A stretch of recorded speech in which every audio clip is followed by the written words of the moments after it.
Welcome to New Mexico Black Rifle Operators Union. I'm your host, Sean.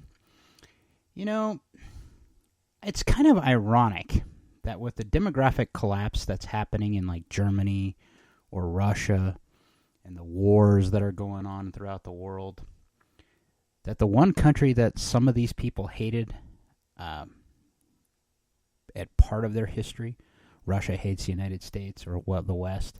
Germany fought us in 2 world wars, but now they're one of our buddies. It's kind of ironic, though, that the legacy of their crowning achievements for firearms are being upheld by Americans.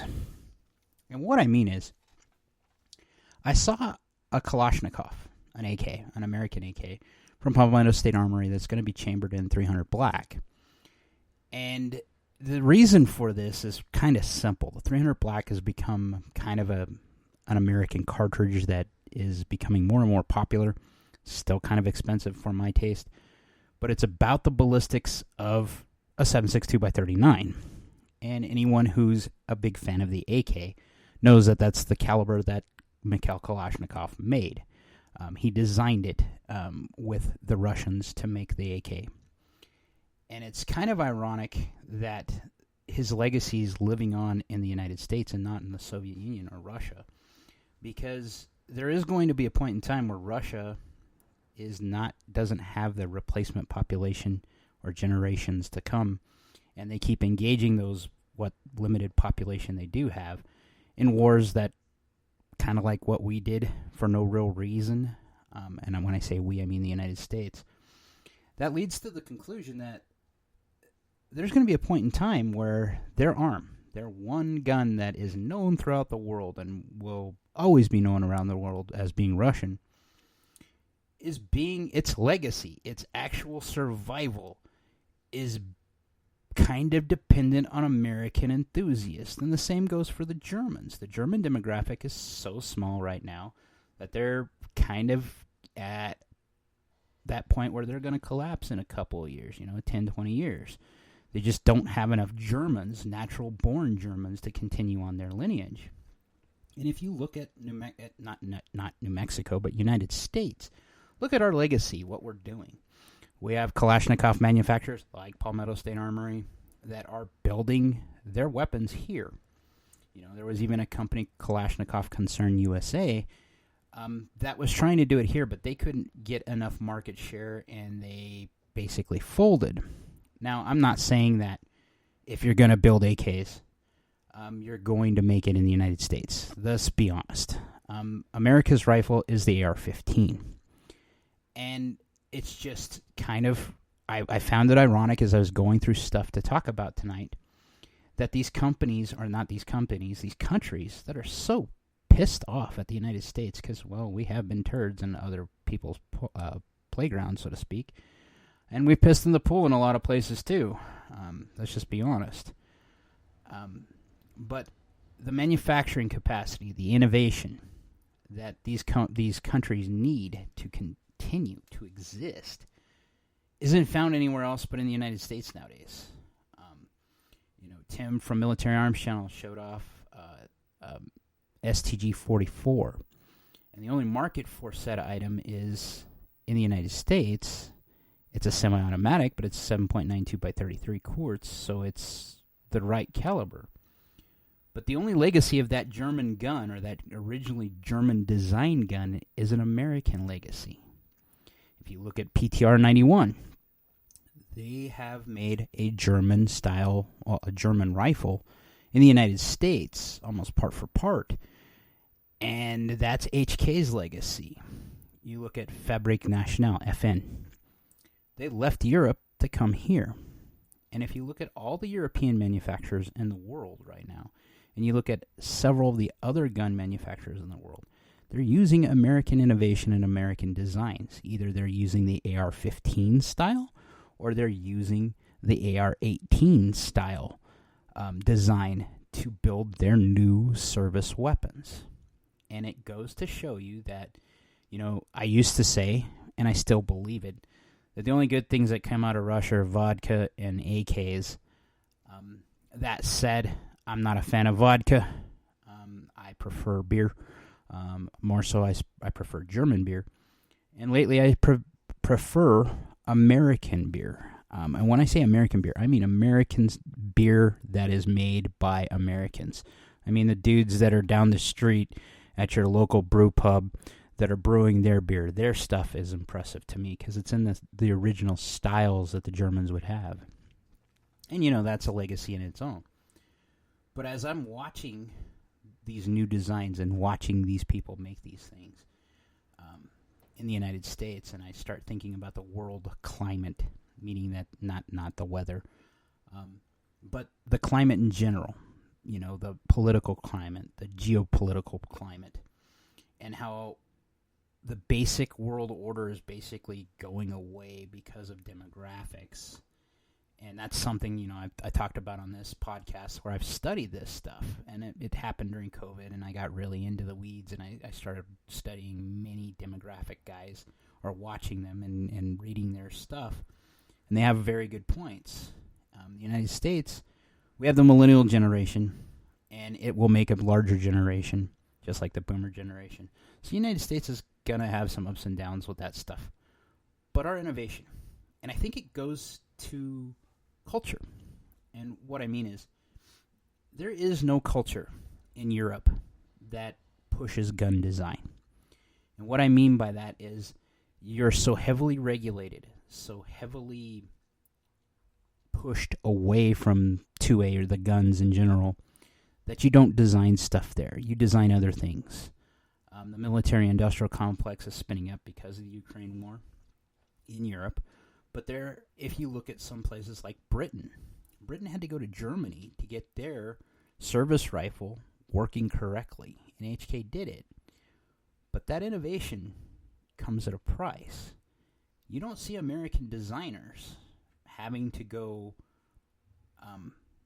look for innovation. They have designers on staff here in the United States, and they're consistently changing anything and everything that's possible for these rifles in the United States. Look at how many iterations of the AR-15 are out there. I saw something today, and I have to shout out Dex because, Dex listens to this podcast, and he's my brother in all ways but blood. He sent me something that I think is an amazing idea. It's something that he's thought about for years, and he never had the capital to do it. But it's basically build a bear shop for AR-15 enthusiasts and Glock enthusiasts. So the premise is, you go into this store, you pick your components, and you get to assemble your AR-15.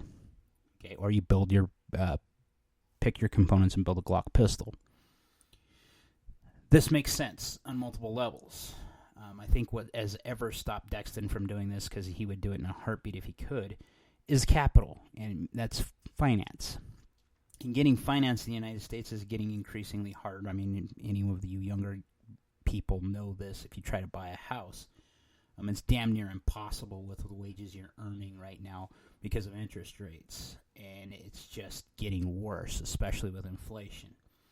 I'm blessed to have my own home for right now, knock on wood. And as long as I can keep continuing to work, I should keep my home.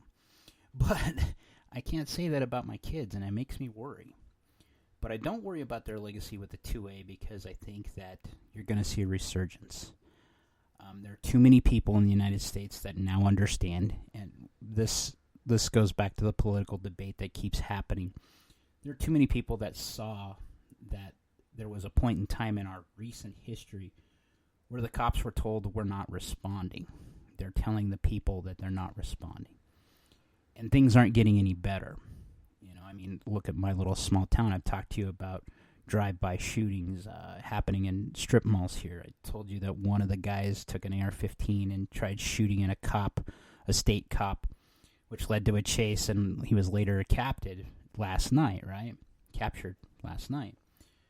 But it goes to the point that things aren't getting any better here, so people know they have to defend themselves. So I don't see any lack of consumers in the United States, and I don't think that as much as the left likes to say they're going to take every gun away, that they're going to get away with it. They're going to try. That's why we got to fight, and that's why New Mexico Black Rifle Operators Union is always going to be around.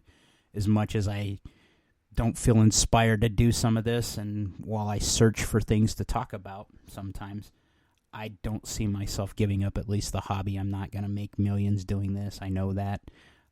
I don't have enough listeners, and thank you guys again for taking the time to listen to New Mexico Black Rifle Operators Union. But I look at the legacy, man. Look at Brandon Herrera. Look at all the followers he has and how close he came to being an actual senator because of his following. And he does goofy stuff with guns. He shows how awesome the 2A is. Him and Donut and all of his friends, they go out and have fun on the range like we do. You don't see them getting drunk. You see them blowing up a lot of White Claws, which I think is hilarious because it's cheerleader beer, and, well, you should just blow them up like Brandon does. They're also nasty. I had to sample one just because, I'm a beer guy, and someone said this was the light version of everything. So as I've been trying to lose weight, I just decided one day I would buy one of these just as a test bed, and it sucks. It's sparkling water, and there's no way in hell I like sparkling water either. Give me that good old sugar in a soda, and I guess I'll take my calories and eat my bread or drink my bread, because I'll be damned if you catch me without enjoying a beer. But let's get back to what I was talking about, the legacy. If we have designers here that are willing to backwards engineer something like the STG-44, or are willing to take AKs that are available around the world and bring them back here without the data packet and the tooling, but yet they find a way to produce almost an exact copy of the gun, that legacy was just taken over by the United States. Because those other countries can't match our capacity, and they don't have the market that's actually going to drive the sales of said item. But the United States does. That's why I'm waiting for ammunition suppliers in the United States to finally spool up and start providing ammunition for those oddball calibers like the 5.45 that I have. I'm very reticent to take my 5.45 out and expend any rounds with it, because it's harder and harder to find the ammunition for it. This happened again, earlier in American history because the ATF got involved and banned 7 and 6, because 7 and 6 was coming in at like $44 for 1,000 rounds or 1,400 rounds. And that's not why I got it. I got it because I wanted the newest iteration of the Kalashnikov. Now, an AK-12, after seeing Brandon Herrera's video on the AK-12, I don't have any lust or want for one of those because it seems like it's just a warm over AK-74. And I have a really good AK-74 that I built. But think about those guys in the garages. Think about those guys that dream about guns in the United States and think, I would love to make a living doing this if I could find a way. And that innovation drives motivation, and motivation drives them to get into the industry. And while they keep trying to make it harder and harder to get into the industry, and you see more and more people trying to pull their capital away from the 2A, there's going to be a core group of people that will always invest in the 2A. And we will always continue to support our brothers, our men and women, our brothers in the industry.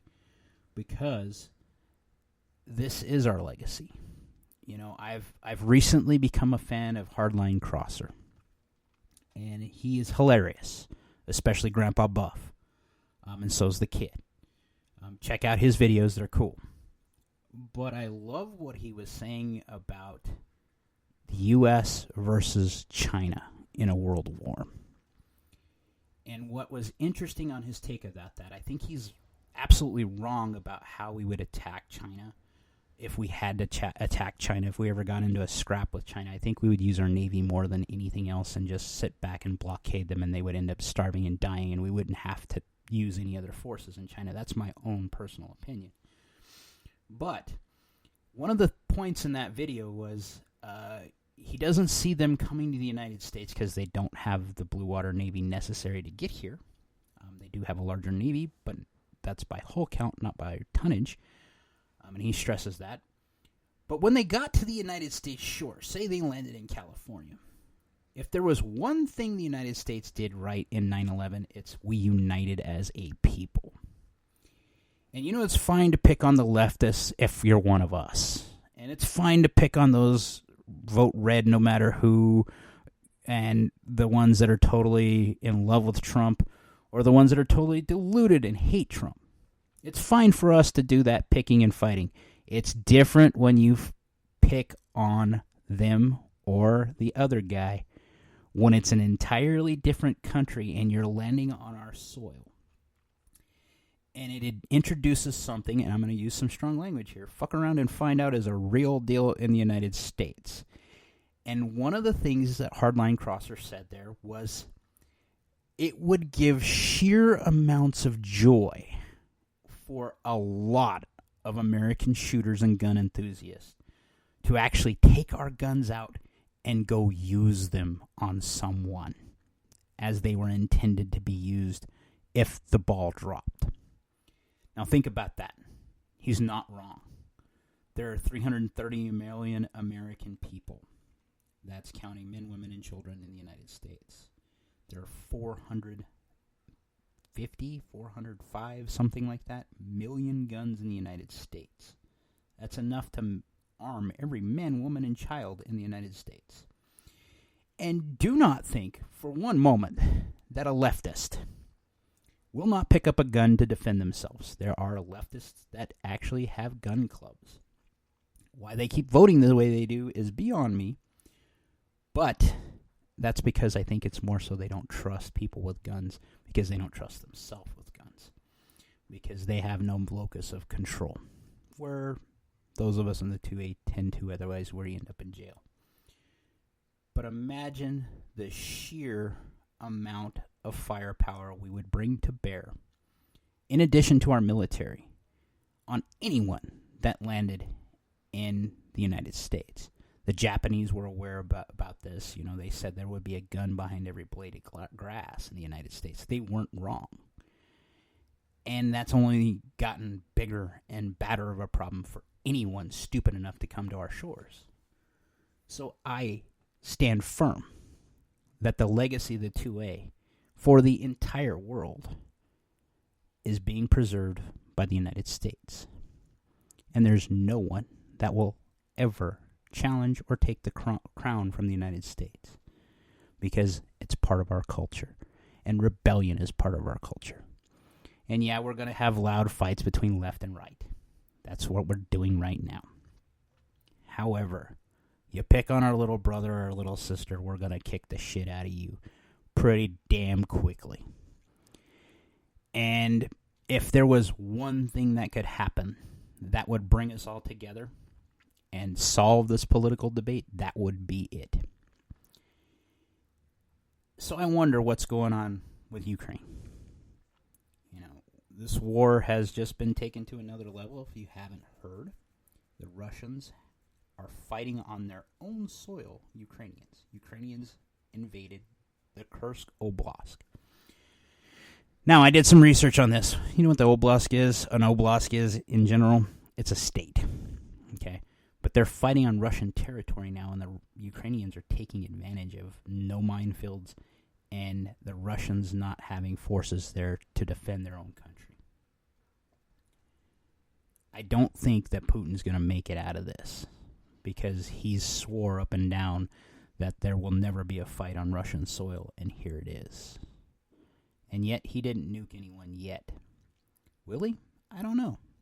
I honestly think that would be another uniter of the United States and the entire world, as it would unite us all against Russia. And I fear for that, because no one wins with a nuclear war. But there's a lot to be said about unity. And that's kind of why I checked out of the political debate. The cool news, let's drop some cool news that's going on in the 2A. Basically, the pistol brace rule was vacated in court. There's no way they can do anything. Since I've already used strong language, I'll continue. Fuck around and find out. Texas judge handed out two very cool rulings. One for RTG triggers, or the forced reset triggers. FRT triggers. There we go. Sorry. They now, after a loss, have to return and when I say they, the ATF now has to return all those triggers that are owned by the Gun Rights Association that sued the ATF and won. Now, that's hilarious. That was the ATF's way of saying, hey, give us your rolls of that gun rights organization, and we will go ahead and send them back their property. And the judge went, no, you can't have that. However, if any one of those guys willingly asks for their property back, you have to give it to them. And we're going to give you 30 days to do it. And the ATF pushed back and said, there's no way in hell we can do this in 30 days. And the judge said, all right, you got 6 months. But if any of those people on that NAG, in the Gun Rights Association, I think it was in National Gun Rights Association, Anyway, those guys, anyone who's a member of those, card-carrying member, paid-up member, you can petition the ATF and get your forced reset trigger back. The same vein as that, the ATF is now being forced to send back any of the bump stocks that were impounded because of their rule manipulation. So we're winning in the 2A fight legally. It just takes forever. And that's why we want to avoid this by not electing morons that we're going to have to take to court and win. The Constitution's on our side, even with leftist judges. However, it's expensive to go to court. So let's try to avoid that. Pick your candidates accordingly. That's enough of the political debate. Think about that legacy, though. Your grandpa's 30-30 that you inherited, that's a legacy. But so's the Kalashnikov that I'm leaving my son. So's the G3 that I'm leaving my son or my daughter. Those K98 Mausers I have. Those are legacy. They're German legacy. And guess what? They're going to be handed down to Americans for generations, just like my daddy's M1. Like, share, subscribe. Most importantly, be great.